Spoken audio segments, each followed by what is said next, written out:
môi kami titlay tu ni tin dân tin kasuang to na lua tu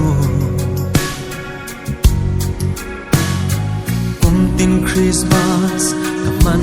pui ata boy te nang nghe hi ilo ni